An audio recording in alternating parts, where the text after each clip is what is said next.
यह आदमी जानना चाहता है कि उसकी 3 साल पुरानी गर्लफ्रेंड असल में इतनी अमीर क्यों थी। वह उससे पूछता है, तुमने यह सच पहले क्यों नहीं बताया। तभी सारा की माँ घर लौट आती है। विलियम चौंक पक जाता है जब देखता है कि उसका पिता झुककर सारा की माँ के जूते बदल रहे हैं। वह अपने पिता से पूछता है, आप यहाँ क्या कर रहे हैं? क्या वह नई नौकरी जिसके बारे में आपने कहा था सारा के परिवार की ड्राइवर की नौकरी है? अब विलियम के पिता को पता चलता है कि सारा उसी के बेटे की गर्लफ्रेंड है। यह संयोग उन्हें अजीब लगता है। वे महसूस करते हैं कि उनकी बेइज्जती हुई है। वह सिर्फ मुस्कुराकर अपनी शर्म छुपाने की कोशिश करते हैं और फिर जल्दी से वहां से चले जाते हैं। विलियम की माँ सारी घटना देख लेती है।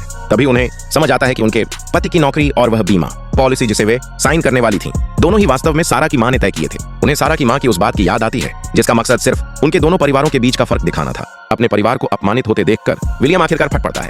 वह सारा से कहता है कि उसे उसके परिवार का मजाक उड़ाने का कोई हक नहीं है। अगर रिश्ता ही टूटना है तो परिवारों के फर्क को बार बार उजागर करने की कोई जरूरत नहीं है। यह कहकर विलियम दुखी होकर चला जाता है। अपने बेटे को अपमानित होते देखकर भी रोजगार की मजबूरी से विलियम की माँ फिर भी वह पॉलिसी अमीर औरत को दे देती है। सारा की माँ साइन करके स्टैम्प कर देती है। तब विलियम की माँ हिम्मत करके उस दिन की बात करती है। वह कहती हैं कि हर बच्चा अपने माता पिता के लिए कीमती होता है। अगर दो लोग एक दूसरे के लिए उपयुक्त नहीं हैं तो बस अलग हो जाना चाहिए। किसी को ऊंचा नीचा दिखाने या एक दूसरे के परिवारों का मजाक उड़ाने की कोई जरूरत नहीं है। उन्होंने 2 बीमा पॉलिसियां बनवाई, एक $20 मिलियन की और दूसरी $100,000 की। विलियम की माँ फिर काम पर लौट जाती हैं, जहां लोग उन्हें गर्मजोशी से स्वागत करते हैं, लेकिन उनके दिल का दर्द सिर्फ उन्हें ही पता था।